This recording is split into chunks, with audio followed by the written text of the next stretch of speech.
Hi friends, നിഷ്ഠ P S സിയുടെ പുതിയൊരു ക്ലാസ്സിലേക്ക് എല്ലാവർക്കും സ്വാഗതം. അപ്പം നമ്മൾ കഴിഞ്ഞ കുറച്ച് ദിവസങ്ങളായിട്ട് നോക്കിക്കൊണ്ടിരിക്കുന്നത് കേരള ഗവേണൻസ് അല്ലെങ്കിൽ കേരള ഭരണപരിഷ്കാരത്തിൻ്റെ കാര്യങ്ങളൊക്കെ ആയിരുന്നു. അതിൽ തന്നെ 4 ഭാഗങ്ങൾ നമ്മൾ ഓൾറെഡി കഴിഞ്ഞിട്ടുണ്ട്. കഴിഞ്ഞ ഭാഗങ്ങളിലായിട്ട് നമ്മൾ റൂൾസാണ് നോക്കിക്കൊണ്ടിരുന്നത്. അതിൽ തന്നെ എല്ലാ റൂൾസും കൂടി ഒന്നിച്ച് പഠിച്ചിട്ടുണ്ടെങ്കിൽ കുറച്ച് ബുദ്ധിമുട്ടാവും, നമുക്ക് കുറച്ച് കൺഫ്യൂസിങ് ഒക്കെ ആവുന്നതുകൊണ്ട് കൂടിയിട്ടാണ് നമ്മൾ കഴിഞ്ഞ പ്രാവശ്യം എല്ലാ റൂൾസും പറയാതെ അടുത്ത ഒരു ക്ലാസ്സിലേക്ക് വേണ്ടിയിട്ട് നമ്മൾ അത് കുറച്ച് ഭാഗങ്ങൾ പെൻഡിങ് വെച്ചിട്ടുണ്ടായിരുന്നത്. ഓക്കെ, അപ്പം നമ്മുടെ ക്ലാസ്സുകൾ കുറച്ച് ഒന്ന് ലേറ്റ് ആയിട്ടുണ്ട്. കാരണം എനിക്ക് കോൾഡും കാര്യങ്ങളൊക്കെ ആയിട്ട് ഇതേപോലെ സൗണ്ട് റെക്കോർഡ് ചെയ്യാൻ പറ്റാത്തൊരവസ്ഥയായിരുന്നു. അതുകൊണ്ടാണ് നമ്മളുടെ ക്ലാസ്സസ് ഒന്ന് ലേറ്റ് ആയത്. നമുക്ക് പെട്ടെന്ന് തന്നെ ഇതെല്ലാം ബാക്കപ്പ് ചെയ്തിട്ട് പോവാം കേട്ടോ. ഓക്കെ, അപ്പം നമ്മൾ കണ്ടിട്ടുണ്ടാവും LDCയുടെ ഡേറ്റൊക്കെ വന്നിട്ടുണ്ട്. ജൂലൈ 27-നാണ് ആദ്യത്തെ ഘട്ടമൊക്കെ നടക്കുന്നത്. അപ്പം നമുക്ക് അധികം സമയമൊന്നുമില്ല. അപ്പോൾ നമുക്ക് പെട്ടെന്ന് തന്നെ പഠിച്ച് തീർക്കേണ്ടതുണ്ട്. എല്ലാവരും നല്ല ഉഷാറായിട്ട് പഠിച്ചിട്ട് പോവാം കേട്ടോ. ഓക്കെ, അപ്പം ഇന്നത്തെ ആദ്യത്തെ നിയമം എന്ന് പറയുന്നത് കേരള ഗവൺമെൻറ് സർവൻസ് പെരുമാറ്റച്ചട്ടങ്ങൾ 1960 അഥവാ കോണ്ടക്റ്റ് റൂൾസ് എന്ന് പറയും. കേരള ഗവൺമെൻറ് സർവൻസ് പാലിച്ചിരിക്കേണ്ട കോണ്ടക്റ്റ് എന്തൊക്കെയാണ്, പെരുമാറ്റങ്ങൾ എന്തൊക്കെയാണെന്നുള്ള കാര്യങ്ങളെയാണ് 1960 ഈ ഒരു നിയമത്തിൽ പറഞ്ഞിരിക്കുന്നത്. ഓക്കെ, അപ്പം അതിൽ എന്തൊക്കെയാണ് പറയുന്നത്? സർക്കാർ ജീവനക്കാർ പാലിക്കേണ്ട പെരുമാറ്റച്ചട്ടങ്ങൾ, എന്തൊക്കെ പെരുമാറ്റങ്ങളാണ് സർക്കാർ ജീവനക്കാർക്ക് ആപ്റ്റായിട്ടുള്ളത്, അവരെന്തൊക്കെ തരത്തിലാണ് ബിഹേവ് ചെയ്യേണ്ടത് ഒരു ഗവൺമെൻറ് ഓഫീസിൽ എന്നുള്ള കാര്യങ്ങളൊക്കെയാണ് ഈ ഒരു കാര്യത്തിൽ, ഈ ഒരു നിയമത്തിൽ പറഞ്ഞിട്ടുള്ളത്. അതുപോലെ അവർ എന്തൊക്കെ കാര്യങ്ങൾ ഒരു സർക്കാർ ജീവനക്കാരനെ കഴിഞ്ഞിട്ടുണ്ടെങ്കിൽ എന്തൊക്കെ കാര്യങ്ങൾ അവർ ശ്രദ്ധിക്കണം എന്ന കാര്യങ്ങളും കൂടി ഇതിൽ പറയുന്നുണ്ട്. അതിൽ ഒരു കാര്യമാണ് സർക്കാർ ജീവനക്കാർ പാരിതോഷികങ്ങളൊന്നും തന്നെ വാങ്ങാൻ പാടില്ല എന്നുള്ളത്. അപ്പം അവിടെ എന്തെങ്കിലും ഒരു സർവീസിന് വേണ്ടിയിട്ട് ഒരാൾ വരികയാണെങ്കിൽ ആ ആളുടെ അടുത്ത് നിന്ന് ഒരു തരത്തിലുള്ള പാരിതോഷികങ്ങളും നമ്മൾ സ്വീകരിക്കാൻ പാടുള്ളതല്ല. സർക്കാർ ജീവനക്കാരൻ മാത്രമല്ല, അദ്ദേഹത്തിൻ്റെ കുടുംബാംഗങ്ങളാണെങ്കിലും ഇതേപോലെ ഇപ്പം എന്തെങ്കിലും ഒരു ഫേവററ്റിസത്തിന് വേണ്ടിയിട്ട്, ഇപ്പം ആർക്കെങ്കിലും ഒരു ജോലി വാങ്ങിക്കൊടുക്കുക, അങ്ങനെ എന്തെങ്കിലും ഒരു കാര്യത്തിന് വേണ്ടിയിട്ട് ഒരു സർക്കാർ ജീവനക്കാരനോ അയാളുടെ കുടുംബാംഗങ്ങളോ ആരും തന്നെ എന്ത് പാടില്ല, പാരിതോഷികങ്ങളൊന്നും തന്നെ ഒരാളുടെ അടുത്ത് നിന്ന് വാങ്ങാൻ പാടില്ല. ഇത് ഈ ഒരു നിയമത്തിന് എതിരാണ്.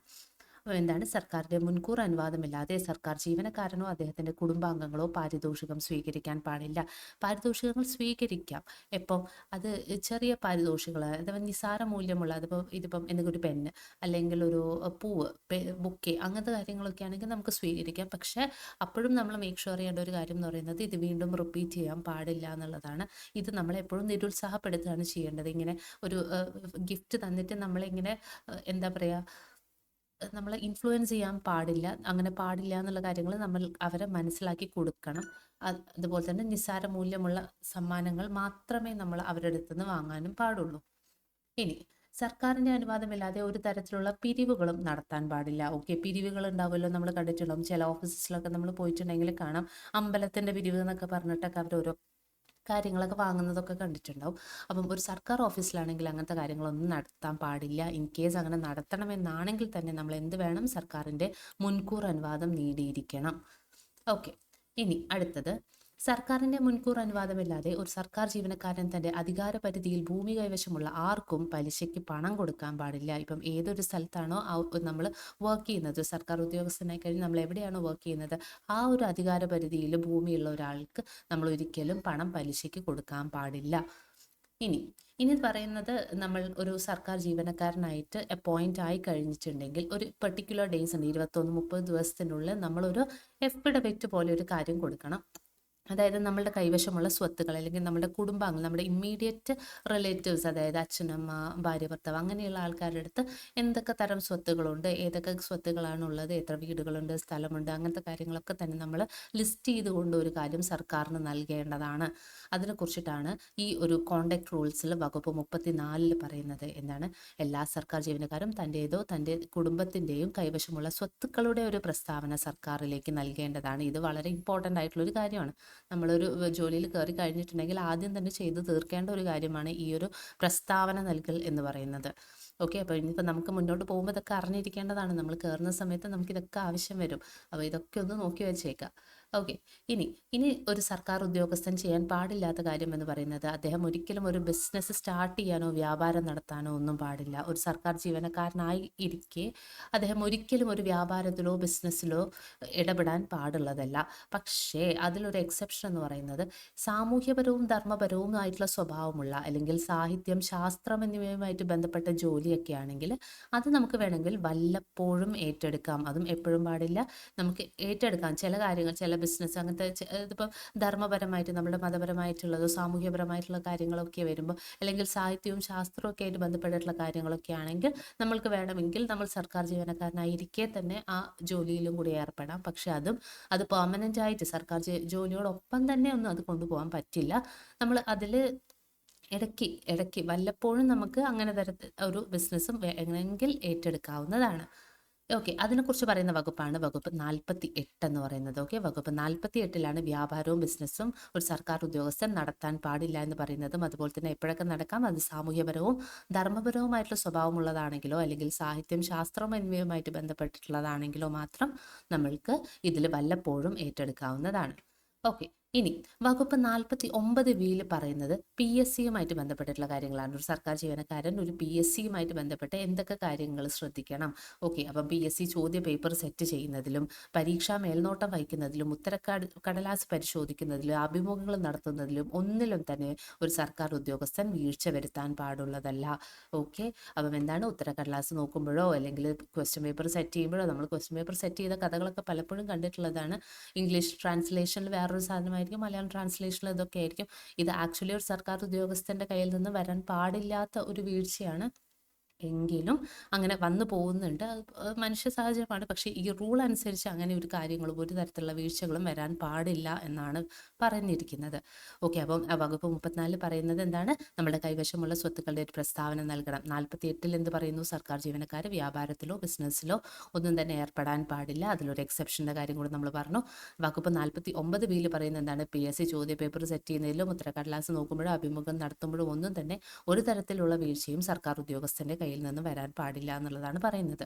ഇനി വകുപ്പ് 50 വകുപ്പിൽ പറയുന്നത് നമ്മുടെ മെഡിക്കൽ ഓഫീസേഴ്സിൻ്റെ സ്വകാര്യ പ്രാക്ടീസിനെ കുറിച്ചിട്ടാണ്. നമുക്കറിയാം, ഡോക്ടേഴ്സൊക്കെ സ്വകാര്യമായിട്ട് പ്രൈവറ്റ് പ്രാക്ടീസ് ചെയ്യുന്നതിനെ കുറിച്ചിട്ടൊക്കെ അറിയാം. അപ്പം ഈ പ്രൈവറ്റ് പ്രാക്ടീസിൽ എന്തൊക്കെ കാര്യങ്ങൾ ശ്രദ്ധിക്കണം എന്നുള്ള കാര്യങ്ങളൊക്കെയാണ് ഈ വകുപ്പ് 50 പറഞ്ഞിരിക്കുന്നത്. ഓക്കെ, അപ്പം എന്താണ്, ഇതിപ്പം ഒരു നമ്മുടെ കോഴിക്കോട് മെഡിക്കൽ കോളേജിലോ എങ്ങനെ ഏതെങ്കിലും ഒരു മെഡിക്കൽ കോളേജിൽ വർക്ക് ചെയ്യുന്ന ഒരു മെഡിക്കൽ ഓഫീസർ, അദ്ദേഹം ഒരിക്കലും ഒരു സ്വകാര്യ ആശുപത്രിയുമായിട്ടോ അല്ലെങ്കിൽ ഒരു മെഡിക്കൽ സ്റ്റോറുമായിട്ടോ ഒരു ടൈപ്പ് ഉള്ള വ്യക്തി ആവരുത്. അവരുമായിട്ട് ഒരു തരത്തിലുള്ള മീൻസ് മോണിറ്ററി ബെനിഫിറ്റ്സും ഉള്ള ഒരാളായിരിക്കരുത് ഈ ഒരു മെഡിക്കൽ ഓഫീസർ എന്ന് പറയുന്നത്. ഓക്കെ, എന്താണ്, സർക്കാരിന് കീഴിൽ ജോലി ചെയ്യുന്ന മെഡിക്കൽ ഓഫീസർമാർ സ്വകാര്യ ആശുപത്രിയിലോ മെഡിക്കൽ സ്റ്റോറിലോ താല്പര്യം പുലർത്താൻ പാടില്ല. അതുപോലെ തന്നെ ഈ ഒരു മെഡിക്കൽ, നമ്മൾ കുറച്ച് മുൻപൊക്കെ, ഇപ്പോഴൊന്നും അങ്ങനെ കാണുന്നില്ല, കുറച്ച് മുൻപൊക്കെ ഉണ്ടായിരുന്നു, ഈ മെഡിക്കൽ കോളേജിലൊക്കെ വലിയ വലിയ പ്രൊഫസേഴ്സൊക്കെ വേറെ സ്വകാര്യ ആശുപത്രികളിൽ പോയിട്ടും ഒക്കെ ആയിട്ട് അവരുടെ ഡ്യൂട്ടി സമയത്തിൽ നിന്നും പോയിട്ട് അവിടെ പോയിട്ട് പ്രാക്ടീസ് ചെയ്യുന്നതൊക്കെ ആയിട്ടുള്ള കുറച്ച് പ്രവണതകളൊക്കെ ഉണ്ടായിരുന്നു. പക്ഷേ നമ്മൾ സ്ട്രിക്റ്റ് ആയിട്ടുള്ള റൂൾസൊക്കെ വെച്ചതിന് ശേഷം അതിൻ്റെ കാര്യത്തിലൊക്കെ കുറേയൊക്കെ വ്യത്യാസങ്ങൾ വരുന്നുണ്ട്. ആ ഒരു കാര്യമാണ് ഇവിടെ പറയുന്നത്.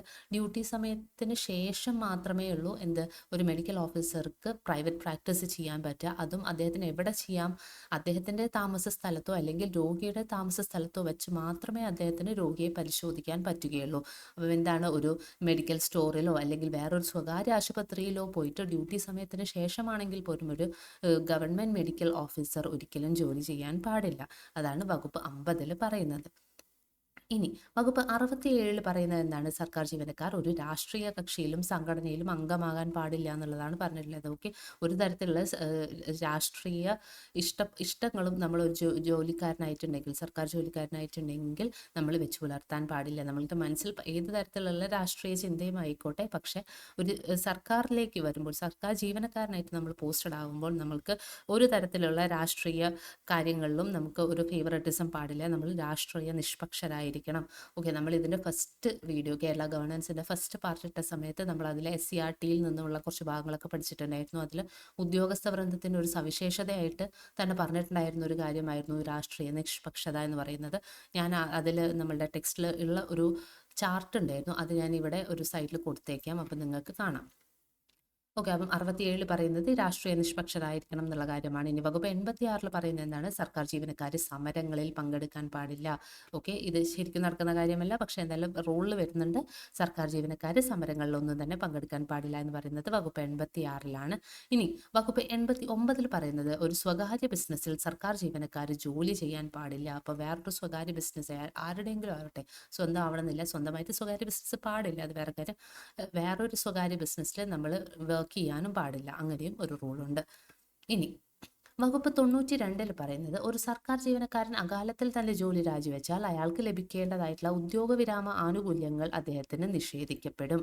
ഓക്കെ, എന്താണ് അത്? പെട്ടെന്ന് തന്നെ അദ്ദേഹം ഒരു VRS പോലെയൊക്കെ എടുത്തിട്ട് പോവുകയാണ്, വോളണ്ടറി റിട്ടയർമെന്റ് പോലെയൊക്കെ എടുത്തിട്ട് പോവുകയാണെങ്കിൽ അദ്ദേഹത്തിന് പലതരത്തിലുള്ള ഉദ്യോഗവിരാമ ആനുകൂല്യങ്ങൾ ഉണ്ടാവും. ഒക്കെ ശരിക്കുമുള്ള സർവീസ് കഴിഞ്ഞിട്ടുണ്ടെങ്കിൽ അദ്ദേഹത്തിന് കിട്ടേണ്ട കുറേ ആനുകൂല്യങ്ങളൊക്കെ ഉണ്ടാവും. അത് അദ്ദേഹത്തിന് നിഷേധിക്കപ്പെടുകയാണ് ചെയ്യുന്നത്. അതാണ് വകുപ്പ് 92 പറയുന്നത്. ഇനി വകുപ്പ് 93 പറയുന്നത് സർക്കാർ ജീവനക്കാർ ഒരിക്കലും ഡ്യൂട്ടി സമയത്ത് ലഹരി പദാർത്ഥങ്ങൾ ഉപയോഗിക്കാൻ പാടില്ല എന്നുള്ളതാണ്. പക്ഷേ നിങ്ങൾ സർക്കാർ ഒരു ഏതെങ്കിലും ഓഫീസിൽ പോയിട്ടുണ്ടെങ്കിൽ നിങ്ങൾക്ക് ചിലപ്പോഴൊക്കെ ഇതിൻ്റെ ഒരു വിപരീതമായിട്ടുള്ള കാര്യങ്ങൾ കാണാൻ കഴിയും. അപ്പം 93 എന്താണ് പറയുന്നത്? ലഹരി പദാർത്ഥങ്ങൾ പാടില്ല. ഓക്കെ, ഡ്യൂട്ടി സമയത്ത് കേട്ടോ, ഡ്യൂട്ടി സമയത്ത് ലഹരി പദാർത്ഥങ്ങൾ ഉപയോഗിക്കാൻ പാടില്ല. ഇനി 93 പറയുന്നത് സ്ത്രീധനത്തെ കുറിച്ചിട്ടാണ്. ഓക്കെ, എന്താണ് പറയുന്നത്? സ്ത്രീധനം. ഓക്കെ, അതിങ്ങനെ ഒരു കണക്ഷൻ പോലെ ഇട്ടിട്ട് പഠിച്ചാൽ മതി. 93 സ്ത്രീന്റെ ക്യാഷിനെ കുറിച്ചിട്ടാണ് പറയുന്നത്. സ്ത്രീന്റെ ക്യാഷിനെ കുറിച്ച് പറയുന്നത് സ്ത്രീധനം. അപ്പം സ്ത്രീധനമായിട്ട് എന്താ പറയുന്നത്? ഒരു സർക്കാർ ജീവനക്കാരനോ അദ്ദേഹത്തിന്റെ കുടുംബാംഗങ്ങളോ സ്ത്രീധനം കൊടുക്കാനും വാങ്ങാനും പാടില്ല. ഓക്കെ, സർക്കാർ ജീവനക്കാരും അദ്ദേഹത്തിന്റെ ഇമ്മീഡിയറ്റ് കുടുംബാംഗങ്ങളും എന്ത് പാടില്ല? സ്ത്രീധനം കൊടുക്കാനോ വാങ്ങാനോ പാടുള്ളതല്ല. അപ്പം 93C സ്ത്രീയുടെ ധനത്തിനെ കുറിച്ചിട്ട്, സ്ത്രീയുടെ ക്യാഷിനെ കുറിച്ചിട്ടാണ് പറയുന്നത് 93C. ഇനി വകുപ്പ് 93D എന്താണ് പറയുന്നത്? സർക്കാർ ജീവനക്കാർ സർക്കാർ ഓഫീസുകളിലും വിദ്യാഭ്യാസ സ്ഥാപനങ്ങളിലും പുകവലിക്കാൻ പാടില്ല. ഓക്കെ, പുകവലിക്കാൻ പാടില്ല എന്നുള്ള കാര്യങ്ങളാണ് പറഞ്ഞിട്ടുള്ളത്. സർക്കാർ ജീവനക്കാർ എവിടെയും പാടില്ല, സർക്കാർ ഓഫീസിലും പാടില്ല, അതുപോലെ തന്നെ വിദ്യാഭ്യാസ സ്ഥാപനങ്ങളിലും ഒരിക്കലും സർക്കാർ ജീവനക്കാർ പുകവലിക്കാൻ പാടില്ല. പുകവലിക്കാൻ ബി ഡി എന്ന് വെച്ചിട്ട് BD പറയില്ല നമ്മൾ, BD അങ്ങനെ വേണമെങ്കിൽ ഡീനെ അവിടെ നിങ്ങൾക്ക് കണക്ട് ചെയ്ത് വെക്കാം. അപ്പം 93D BD വലിക്കരുത് അല്ലെങ്കിൽ പുകവലിക്കരുത് എന്നാണ് പറയുന്നത്. ഇനി 93E പറയുന്നത് എന്താണ്? 14 വയസ്സിൽ താഴെയുള്ള കുട്ടികളെ ഒരിക്കലും സർക്കാർ ജീവനക്കാർ ജോലിക്ക് വെക്കാൻ പാടില്ല. വീട്ടുജോലികൾക്കൊന്നും തന്നെ 14 വയസ്സിൽ താഴെയുള്ള കുട്ടികളെ ഒരിക്കലും നമ്മുടെ സർക്കാർ ജീവനക്കാർ ജോലിക്ക് വെക്കാൻ പാടില്ല, വീട്ടുജോലിക്ക് വെക്കാൻ പാടില്ല. ഇനി 93F പറയുന്നത് ഫീമെയിൽ കൊളീഗ്സിനെ കുറിച്ചിട്ടാണ്. ഓക്കെ, 93F എന്താണ്? ഫീമെയിൽ കൊളീഗ്സിനെ കുറിച്ച് പറയുന്നത് സർക്കാർ ജീവനക്കാർ സ്ത്രീ ജീവനക്കാരെ ലൈംഗികമായിട്ട് പീഡിപ്പിക്കാൻ പാടില്ല എന്ന കാര്യമാണ് പറഞ്ഞിട്ടുള്ളത്. ഓക്കെ, 93F എന്താണ്? സ്ത്രീ ജീവനക്കാരെ ലൈംഗികമായിട്ട് പീഡിപ്പിക്കാൻ പാടില്ല. അപ്പം ഇത്രയും കാര്യങ്ങളാണ് ഇവിടെ ഈ ഒരു റൂളിൽ പറഞ്ഞിട്ടുള്ളത്. അപ്പം 93B എന്താണ്? ലഹരി പദാർത്ഥങ്ങൾ പാടില്ല. C സ്ത്രീയുടെ ക്യാഷിനെ കുറിച്ച്, സ്ത്രീധനത്തിനെ കുറിച്ച് പറയുന്നു. D BD വലിക്കരുത്, പുകവലിക്കരുത്. 93E ചെറിയ കുട്ടികളെ, 14 വയസ്സിൽ താഴെയുള്ള കുട്ടികളെ വീട്ടുജോലിക്ക് വെക്കരുത്. 93F പറയുന്നത് ഫീമെയിൽ കൊളീഗ്സിനെ കുറിച്ചിട്ടാണ്. ഫീമെയിൽ കൊളീഗ്സിനെ ലൈംഗികമായിട്ട് പീഡിപ്പിക്കാൻ പാടില്ല. ഓക്കെ, അപ്പം അത്ര കാര്യങ്ങളാണ് ആ പെരുമാറ്റച്ചട്ടങ്ങൾ പറയുന്നത്. ഇനി അടുത്ത് നമ്മൾ നോക്കുന്നത് കേരള അഡ്മിനിസ്ട്രേറ്റീവ് സർവീസ് അല്ലെങ്കിൽ KAS കുറിച്ചിട്ടാണ്. എന്താണ് KS എന്ന് പറഞ്ഞിട്ടുണ്ടെങ്കിൽ നമുക്കറിയാം, KS എന്ന് പറഞ്ഞിട്ടുണ്ടെങ്കിൽ IASന്റെ കേരള വേർഷനാണ് KS എന്ന് നമുക്ക് വേണമെങ്കിൽ സിമ്പിളായിട്ട് പറയാം.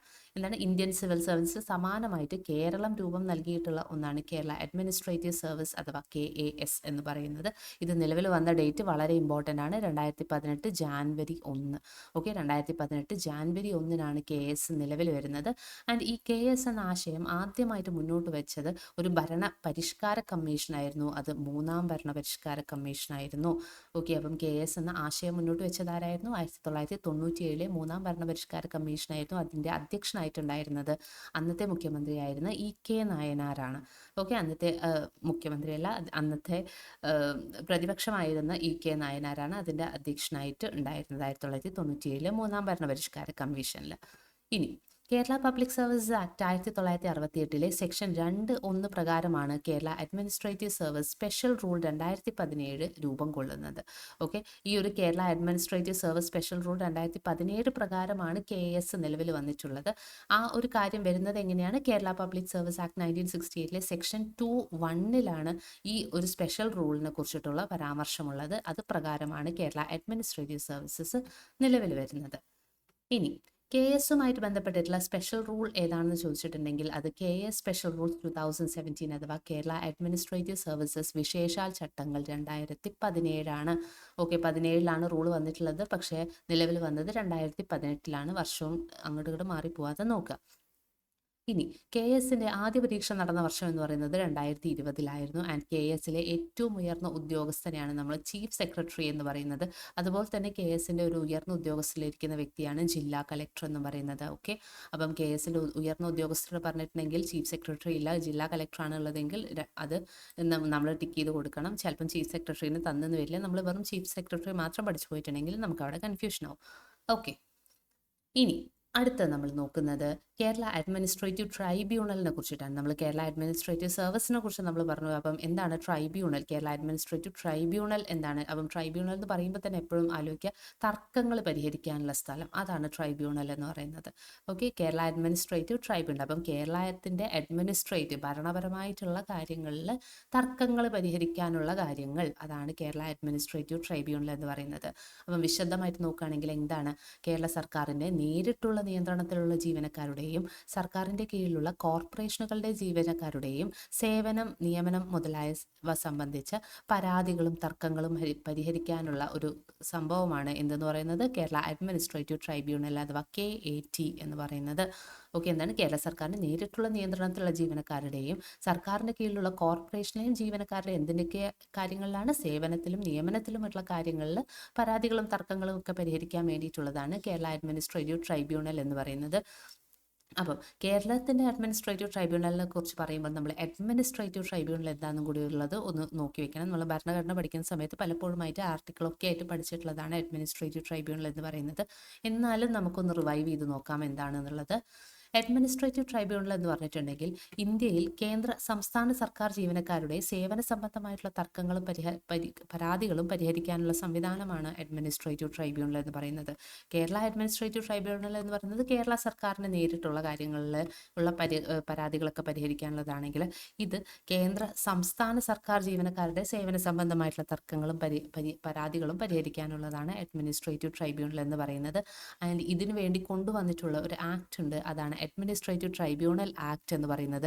വർഷം ഓർത്തിരിക്കുക 1985. ഓക്കെ, 1985 അഡ്മിനിസ്ട്രേറ്റീവ് ട്രൈബ്യൂണൽ ആക്ട് വരുന്നത്. ഓക്കെ, അത് കിട്ടും. ഇനി ആർട്ടിക്കിൾസ്, ഇതുമായിട്ട് ബന്ധപ്പെട്ടിട്ടുള്ള ആർട്ടിക്കിൾ എന്ന് പറയുന്നത് 323A ആണ്. ഓക്കെ, ആർട്ടിക്കിൾ 323A അഡ്മിനിസ്ട്രേറ്റീവ് ട്രൈബ്യൂണലിനെ കുറിച്ച് പറയുന്നത്. ആൻഡ് പാർട്ട് 14A ആണ്. Okay, part 14A article 323A എന്ത് വരുന്നത്, അഡ്മിനിസ്ട്രേറ്റീവ് ട്രൈബ്യൂണലിനെ കുറിച്ചിട്ടുള്ള പരാമർശങ്ങളൊക്കെ വന്നിട്ടുള്ളത്. ഇത് ഭരണഘടന നിലവിൽ വരുന്ന സമയത്ത് തന്നെ ഭരണഘടനയിലുള്ള ഒരു കാര്യമായിരുന്നില്ല, ഒരു ഭരണഘടനാ ഭേദഗതിക്ക് ശേഷം നിലവിൽ വന്നതാണ്, അല്ലെങ്കിൽ കൂട്ടിച്ചേർക്കപ്പെട്ടിട്ടുള്ളതാണ് ഈ ആർട്ടിക്കിളും അതുപോലെ തന്നെ ഈ പാർട്ടും പറയുന്നത്. അപ്പം ആ ഒരു ഭരണഘടനാ ഭേദഗതി ഏതാണെന്ന് ചോദിച്ചിട്ടുണ്ടെങ്കിൽ അത് നമ്മുടെ 1976 42 ഭേദഗതിയാണ്. ഓക്കെ, 1976 42 ഭേദഗതി പ്രകാരമാണ് ആർട്ടിക്കിൾ 323A അതുപോലെ തന്നെ പാർട്ട് 14A നമ്മളുടെ ഭരണഘടനയിലേക്ക് കൂട്ടിച്ചേർക്കുന്നത്. ഇനി നമുക്ക് നോക്കാം കേരള അഡ്മിനിസ്ട്രേറ്റീവ് ട്രൈബ്യൂണലിൻ്റെ ഘടനയെക്കുറിച്ച്. എന്തൊക്കെയാണ്, ആരൊക്കെയാണ് ഇതിലുള്ളത് എന്നുള്ള കാര്യങ്ങൾ നോക്കാം. ഘടന കുറിച്ച് നോക്കുമ്പോൾ മെയിനായിട്ട് നമ്മൾ പഠിച്ചിരിക്കേണ്ടത് എത്ര അംഗങ്ങൾ ഉണ്ട് എന്നുള്ളതാണ്. അതിൽ എത്ര അംഗങ്ങളാണുള്ളത്, ചെയർമാൻ ഉൾപ്പെടെ 6 പേരാണുള്ളത്. അതായത് 1+5 എന്ന ആ ഒരു ഓർഡറിലാണ് വന്നിട്ടുള്ളത്. ചെയർമാനും 5 അംഗങ്ങളുമാണ് ഉള്ളത്. ഈ 5 അംഗങ്ങളിൽ തന്നെ 3 പേര് അഡ്മിനിസ്ട്രേറ്റീവ് അംഗങ്ങളും 2 പേര് ജുഡീഷ്യൽ അംഗങ്ങളും ആയിരിക്കണം, അത് നിർബന്ധമാണ്. അപ്പം ഒരു ചെയർമാൻ ഉണ്ടാവും, അതുകൂടാതെ എന്താണ് 5 അംഗങ്ങൾ ഉണ്ടാവും. ആ 5 അംഗങ്ങളിൽ 3 അഡ്മിനിസ്ട്രേറ്റീവ് അംഗങ്ങളും 2 ജുഡീഷ്യൽ അംഗങ്ങളും ഉണ്ടായിരിക്കണം. ഓക്കെ, ഇനി നമ്മൾ ചെയർമാനെ കുറിച്ച് നോക്കുകയാണെങ്കിൽ ചെയർമാൻ ആരായിരിക്കണം, വിരമിച്ച ഹൈക്കോടതി ജഡ്ജി. നമ്മൾ കേരള അഡ്മിനിസ്ട്രേറ്റീവ് ട്രൈബ്യൂണലിനെ കുറിച്ചിട്ടാണ് പറയുന്നത്. അപ്പം എന്താണ്, അവിടെ ചെയർമാൻ എന്ന് പറയുന്നത് ആരായിരിക്കണം, അത് വിരമിച്ച ഹൈക്കോടതി ജഡ്ജി ആയിരിക്കണം. അത് മാത്രം പോരാ, 2006 അഡ്മിനിസ്ട്രേറ്റീവ് ട്രൈബ്യൂണൽ ഭേദഗതി നിയമം നിലവിൽ വരുന്നതിന് മുൻപ് 2 വർഷം ട്രൈബ്യൂണൽ വൈസ് ചെയർമാനായിട്ട് സേവനം അനുഷ്ഠിച്ച ഒരു വ്യക്തി കൂടിയായിരിക്കണം നമ്മളുടെ അഡ്മിനിസ്ട്രേറ്റീവ് ട്രൈബ്യൂണലിൻ്റെ ചെയർമാൻ എന്ന് പറയുന്നത്. ഓക്കെ, അപ്പം 2 കാര്യങ്ങളാണുള്ളത്. ഒന്ന്, വിരമിച്ച ഹൈക്കോടതി ജഡ്ജി ആയിരിക്കണം. അതുപോലെ തന്നെ 2006 അഡ്മിനിസ്ട്രേറ്റീവ് ട്രൈബ്യൂണലിൻ്റെ ഭേദഗതി നിയമം വരുന്നതിന് മുൻപ് 2 വർഷം ട്രൈബ്യൂണലിൻ്റെ വൈസ് ചെയർമാനും കൂടെ ആയിരുന്ന വ്യക്തിയായിരിക്കണം ഇപ്പോഴത്തെ ചെയർമാൻ എന്ന് പറയുന്നത്. ആൻഡ് അദ്ദേഹത്തിൻ്റെ കാലാവധി എന്ന് പറയുന്നത് 5 വർഷം 68 വയസ്സാണ്. ഓക്കെ, 5 വർഷം 68 വയസ്സാണ് എന്തെന്ന് പറയുന്നത്. ഏതാണോ ഇതിൽ ആദ്യം വരുന്നത് അതിനനുസരിച്ചായിരിക്കും ചെയർമാൻ്റെ കാലാവധി എന്ന് പറയുന്നത്. ഇനി കേരള അഡ്മിനിസ്ട്രേറ്റീവ് ട്രൈബ്യൂണലിൻ്റെ ആദ്യത്തെ ചെയർമാൻ എന്ന് പറയുന്നത് അത് കെ ബാലകൃഷ്ണൻ നായർ ആയിരുന്നു. ഓക്കെ, ബാലകൃഷ്ണൻ നായർ ആരാണ്? കേരള അഡ്മിനിസ്ട്രേറ്റീവ് ട്രൈബ്യൂണലിൻ്റെ ആദ്യത്തെ ചെയർമാൻ ആയിരുന്നു. ആൻഡ് ഈ ഒരു അഡ്മിനിസ്ട്രേറ്റീവ് ട്രൈബ്യൂണലിൻ്റെ പരാതികളും തർക്കങ്ങളൊക്കെ പരിഹരിക്കാൻ വേണ്ടിയിട്ട് ബെഞ്ചുകളുണ്ട്.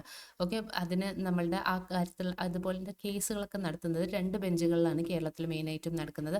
ആ 2 ബെഞ്ചുകളുള്ളത് തിരുവനന്തപുരത്തും എറണാകുളത്തുമാണ്. ഓർത്തിരിക്കുക, തിരുവനന്തപുരത്തും എറണാകുളത്തുമാണ് എന്തുള്ളത്? കേരള അഡ്മിനിസ്ട്രേറ്റീവ് ട്രൈബ്യൂണലിന്റെ ബെഞ്ചുകൾ കാണപ്പെടുന്നത്. കേരള അഡ്മിനിസ്ട്രേറ്റീവ് ട്രൈബ്യൂണലിലെ അഡ്മിനിസ്ട്രേറ്റീവ് ഹെഡ്, അതായത് എല്ലാ കാര്യങ്ങളും നോക്കി നടത്തുന്ന ആളെ നമ്മൾ എന്ത് പറയും? രജിസ്ട്രാർ എന്ന് പറയും. രജിസ്ട്രാർ, ഓക്കെ, രജിസ്ട്രാർ എന്നാണ് അദ്ദേഹത്തിന് നമ്മൾ പറയുന്നത്. ഓക്കെ, ഇനി അപ്പം എന്തൊക്കെയാണ് നമ്മൾ ഇവിടെ പറഞ്ഞിട്ടുണ്ടായിരുന്നത്? കേരള അഡ്മിനിസ്ട്രേറ്റീവ് ട്രൈബ്യൂണൽ എന്താണ്? കേരള സർക്കാരിന്റെ നേതൃത്വത്തിലുള്ള ജീവനക്കാരുടെ പരാതികളും പരിഹാരങ്ങളൊക്കെ തീർക്കാൻ വേണ്ടിയിട്ടുള്ളതാണ് കേരള അഡ്മിനിസ്ട്രേറ്റീവ് ട്രൈബ്യൂണൽ എന്ന് പറയുന്നത്. പിന്നെ നമ്മൾ അഡ്മിനിസ്ട്രേറ്റീവ് ട്രൈബ്യൂണൽ നോക്കി അതിൻ്റെ ആക്ട് 1985 വന്നിട്ടുള്ളത്. 323A-യും 14A-യും പ്രകാരമാണ് അഡ്മിനിസ്ട്രേറ്റീവ് ട്രൈബ്യൂണലിനെ കുറിച്ചിട്ട് പറയുന്നത്. ഇത് ഭരണഘടനയിലേക്ക് കൂടിച്ചേർക്കുന്നത് 42-ാം ഭേദഗതി 1976 പ്രകാരമാണ്.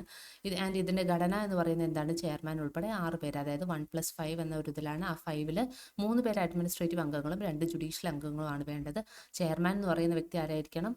ഒരു വിരമിച്ച ഹൈക്കോടതി ജഡ്ജ് ആയിരിക്കണം. ഇതിൻ്റെ അഡ്മിനിസ്ട്രേറ്റീവ് ട്രൈബ്യൂണലിൻ്റെ ഭേദഗതി നിയമം വരുന്നതിൻ്റെ 2 വർഷം മുൻപ് തന്നെ അഡ്മിനിസ്ട്രേറ്റീവ് ട്രൈബ്യൂണലിൻ്റെ വൈസ് ചെയർമാനായിട്ട് പ്രവർത്തിച്ച ഒരു വ്യക്തിയായിരിക്കണം. അദ്ദേഹത്തിൻ്റെ കാലാവധി എന്ന് പറയുന്നത് 5 വർഷം 68 വയസ്സ് ഏതാണോ ആദ്യം വരുന്നത് അതായിരിക്കും. ഇനി ആദ്യത്തെ ട്രൈബ്യൂണലിൻ്റെ ചെയർമാൻ എന്ന് പറയുന്നത് കെ ബാലകൃഷ്ണൻ ആയിരുന്നു. ഇതിൻ്റെ ഇതിൻ്റെ പരാതികളും പരിഹാരങ്ങളൊക്കെ നടക്കുന്നത് എവിടെയാണെന്ന് വെച്ചിട്ടാണ്? കേരളത്തിൽ അത് തിരുവനന്തപുരത്തും എറണാകുളത്തും വെച്ചിട്ടാണ് നടത്തുന്നത്. ഇതിൻ്റെ അഡ്മിനിസ്ട്രേറ്റീവ് ഹെഡിനെയാണ് നമ്മൾ രജിസ്ട്രാർ എന്ന് പറയുന്നത്. ഓക്കെ, അപ്പം നേരത്തെ നമ്മൾ പറഞ്ഞിട്ടുണ്ടായിരുന്നു KSൻ്റെ ഏറ്റവും ഉയർന്ന ഉദ്യോഗസ്ഥനാണ് ചീഫ് സെക്രട്ടറി, അതുപോലെ തന്നെ ജില്ലാ കളക്ടർ എന്ന് പറയുന്നത്. ഓക്കെ, ജില്ലാ കളക്ടറിനെ കുറിച്ചിട്ടുള്ള കാര്യങ്ങൾ നമ്മൾ SCRT-യിൽ പറഞ്ഞിട്ടുണ്ടായിരുന്നു, ഒരു ബോക്സിൽ പറഞ്ഞിട്ടുണ്ടായിരുന്നു. നമ്മൾ ഫസ്റ്റ് ക്ലാസ്സിൽ നമ്മുടെ കേരള ഗവർണൻസിലെ ഫസ്റ്റ് ക്ലാസ്സിൽ നമ്മൾ ആ ഒരു ഇത് ഡിസ്കസ് ചെയ്തിട്ടുണ്ടായിരുന്നു. അതിൻ്റെ ഒരു സ്ക്രീൻഷോട്ട് ഞാൻ ഇവിടെ ഇട്ടേക്കാൻ വന്ന് നോക്കി നോക്കൂ കേട്ടോ. അപ്പം ചീഫ് സെക്രട്ടറി, ഇപ്പം നമ്മൾ ചീഫ് സെക്രട്ടറിനെ കുറിച്ചിട്ടാണ് നോക്കുന്നത്. ആരാണ് ചീഫ് സെക്രട്ടറി? ഇത് വളരെ ഇമ്പോർട്ടൻ്റ് ആയിട്ടുള്ള ഒരു ഭാഗമാണ് ഈ ഒരു കാര്യം എന്ന് പറയുന്നത്. അപ്പം എന്തായാലും നോക്കിയിരിക്കുക. കേരള സംസ്ഥാനത്തെ ഏറ്റവും ഉയർന്ന ഉദ്യോഗസ്ഥനെയാണ് നമ്മൾ ചീഫ് സെക്രട്ടറി എന്ന് പറയുന്നത്. ആൻഡ് ഇദ്ദേഹമാണ് സംസ്ഥാന സിവിൽ സർവീസിൻ്റെ തലവൻ. ഒരിക്കലും തെറ്റിപ്പോരുത്, CM എന്നൊന്നും പറയരുത്. സംസ്ഥാന സിവിൽ സർവീസിൻ്റെ തലവൻ ആരാണ്? അത് എപ്പോഴും അത് ചീഫ് സെക്രട്ടറി ആയിരിക്കും. ആൻഡ് സംസ്ഥാന സിവിൽ സർവീസ് ബോർഡിൻ്റെ എക്സ് ഒഫീഷ്യോ ചെയർമാനാണ് ചീഫ് സെക്രട്ടറി എന്ന് പറയുന്നത്. ഓക്കെ, അപ്പം എന്നാൽ സംസ്ഥാന സിവിൽ സർവീസിൻ്റെ തലവനും സംസ്ഥാന സിവിൽ സർവീസ് ബോർഡിൻ്റെ എക്സ് ഒഫീഷ്യോ ചെയർമാനുമാണ് ചീഫ് സെക്രട്ടറി എന്ന് പറയുന്നത്. ഇനി ഇന്ത്യൻ ഓർഡർ ഓഫ് പ്രസിഡൻസിൽ 23-ാം സ്ഥാനത്താണ് ചീഫ് സെക്രട്ടറിയുടെ സ്ഥാനം എന്ന് പറയുന്നത്. അപ്പം എന്താണ് ഇന്ത്യൻ ഓർഡർ ഓഫ് പ്രസിഡൻസ് എന്ന് പറഞ്ഞിട്ടുണ്ടെങ്കിൽ? ഇന്ത്യയിൽ അധികാരമുള്ള ആൾക്കാരെ ആ ഒരു ക്രമത്തിൽ എഴുതിയിട്ടുള്ള ഒരു ലിസ്റ്റിനെയാണ് നമ്മൾ ഈ ഓർഡർ ഓഫ് പ്രസിഡൻസ് എന്ന് പറയുന്നത്. ഇന്ത്യയിലെ ഏറ്റവും അധികാരമുള്ള ആളാരാണ്? രാഷ്ട്രപതിയാണെങ്കിൽ അങ്ങനെ. ഇപ്പം ഏറ്റവും കൂടുതൽ അധികാരമുള്ള ആൾ ആരാണ് എന്നുള്ളത്, അതിന് തൊട്ട് താഴെ ഉള്ളത് ആരാണ്, അങ്ങനെ പോയിട്ട് 23-ാം സ്ഥാനത്താണ് നമ്മളുടെ ചീഫ് സെക്രട്ടറിയുടെ പൊസിഷൻ നമുക്ക് കാണാൻ കഴിയുന്നത്. അതിനെയാണ് ഇന്ത്യൻ ഓർഡർ ഓഫ് പ്രസിഡൻസ് എന്ന് പറയുന്നത്. ഇനി സംസ്ഥാന ഭരണത്തിന്റെ എല്ലാ മേഖലകളിലും മുഖ്യമന്ത്രിയുടെ പ്രധാന ഉപദേശകനാണ് chief secretary. Okay, chief secretary ആരാണ്? നമ്മൾക്ക് മുഖ്യമന്ത്രിക്ക് എല്ലാ തരത്തിലുള്ള ഉപദേശങ്ങളും ഭരണപരമായിട്ട് നൽകുന്ന വ്യക്തിയാണ് ചീഫ് സെക്രട്ടറി എന്ന് പറയുന്നത്. അതുകൊണ്ട് തന്നെ ഭരണത്തിന്റെ ഒരു ലിഞ്ച് പിൻ ആയിട്ട് നമുക്ക് അദ്ദേഹത്തിനെ കണക്കാക്കാൻ പറ്റും. ലിഞ്ച് പിൻ ഈ ഒരു വാക്ക് ഓർത്ത് വെച്ചേക്കാം, ചിലപ്പോൾ അത് ഇങ്ങനെയൊക്കെ ചോദിച്ചെന്നൊക്കെ വരാം. ഭരണത്തിന്റെ ഒരു ലിഞ്ച് പിൻ ആണ് ചീഫ് സെക്രട്ടറി എന്ന് പറയുന്നത്. അപ്പം ലിഞ്ച് പിൻ എന്ന് പറഞ്ഞിട്ടുണ്ടെങ്കിൽ ആരാണ്? അത്യന്താപേക്ഷിതമായിട്ടുള്ള ഒരു വ്യക്തി. നമുക്ക് ഇംഗ്ലീഷും കൂടി ഒപ്പം അങ്ങോട്ട് പഠിച്ചിട്ട് പോകാം കേട്ടോ. ലിഞ്ച് പിൻ എന്ന് പറഞ്ഞിട്ടുണ്ടെങ്കിൽ എന്താണ്? അത്യന്താപേക്ഷിതമായിട്ടുള്ള ഒരു വ്യക്തി, അതായത് ഒഴിച്ചുകൂടാനാവാത്തൊരു വ്യക്തി. നമ്മുടെ ഭരണത്തിൽ ഒരിക്കലും ഒഴിച്ചുകൂടാനാവാത്തൊരു വ്യക്തിയാണ് ചീഫ് സെക്രട്ടറി എന്ന് പറയുന്നത്. അതിനെ നമുക്ക് എങ്ങനെ പറയാം? വൺ വേർഡായിട്ട് ലിഞ്ച് പിൻ എന്ന് പറയാം. ഇനി നമ്മളുടെ ആദ്യത്തെ ചീഫ് സെക്രട്ടറി ആയിരുന്നു NES രാഘവനാചാരി എന്ന് പറയുന്നത്. 1956-60 കാലഘട്ടത്തിലാണ് NES രാഘവനാചാരി നമ്മളുടെ ചീഫ് സെക്രട്ടറി ആയിട്ടുണ്ടായിരുന്നത്. ആദ്യത്തെ വനിതാ ചീഫ് സെക്രട്ടറി വരുന്നത് 1990-91 കാലത്താണ്. അത് പത്മ രാമചന്ദ്രനാണ്. ഓക്കെ, പത്മ രാമചന്ദ്രനാണ് നമ്മുടെ ആദ്യത്തെ വനിതാ ചീഫ് സെക്രട്ടറി എന്ന് പറയുന്നത്. രണ്ടാമത്തെ വനിത ലിസി ജേക്കബും മൂന്നാമത്തെ വനിത നീല ഗംഗാധരനുമാണ്. ഓക്കെ, അപ്പം ആദ്യത്തെ വനിത ആരാണ്? പത്മ രാമചന്ദ്രൻ, രണ്ടാമത്തത് ലിസി ജേക്കബും മൂന്നാമത്തത് നീല ഗംഗാധരനുമാണ്. നിലവിലെ ചീഫ് സെക്രട്ടറി എന്ന് പറയുന്നത് VP ജോയ് ആണ്. ഓക്കെ, VP ജോയ് ആണ് നിലവിലെ ചീഫ് സെക്രട്ടറി ആയിട്ട് ഉള്ളത്. ഓക്കെ. അപ്പം ഇത്ര കാര്യങ്ങളാണ് ഇന്ന് നമുക്ക് ഡിസ്കസ് ചെയ്യാനുണ്ടായിരുന്നത്. ഇത്രയും കാര്യങ്ങൾ നിങ്ങൾക്ക് മനസ്സിലായിട്ടുണ്ടെന്ന് വിചാരിക്കുന്നു. നിങ്ങൾക്കിത് ഓക്കെയാണ്, നിങ്ങൾക്കിത് മനസ്സിലാവുന്നുണ്ടെങ്കിൽ നിങ്ങൾ നിങ്ങളുടെ അഭിപ്രായങ്ങളും നിങ്ങൾക്ക് എങ്ങനെയാണ് ഈ വീഡിയോസും ക്ലാസ്സും തോന്നുന്നത് വെച്ചിട്ടുണ്ടെങ്കിൽ അതൊന്ന് കമൻറ്റിൽ നിങ്ങളൊന്ന് പറഞ്ഞേക്കുക കേട്ടോ. അപ്പോഴാണ് നമുക്ക് ഒരു തരത്തിലുള്ള കോൺടാക്റ്റും കമ്മ്യൂണിക്കേഷനും ഒന്നും ഇല്ലാത്തതിനെ കൊണ്ട് നിങ്ങളുടെ കമൻറ്റുകളിലൂടെ മാത്രമേ നമുക്ക് എങ്ങനെയുണ്ട് നമ്മുടെ ക്ലാസ് എന്നുള്ള കാര്യങ്ങൾ മനസ്സിലാവുള്ളൂ. അപ്പം ഒന്ന് കമൻറ്റ് ഇട്ടേക്കുക, ഒന്ന് ലൈക്കും ഒന്ന് ഷെയറും കൂടി ചെയ്തേക്കുക കേട്ടോ. അപ്പം അടുത്തൊരു ക്ലാസ്സുമായി നമുക്ക് പെട്ടെന്ന് തന്നെ കാണാം. അപ്പം ഇത്രയും നേരം ക്ലാസ് കേട്ടതിന് thank you for listening. Happy learning.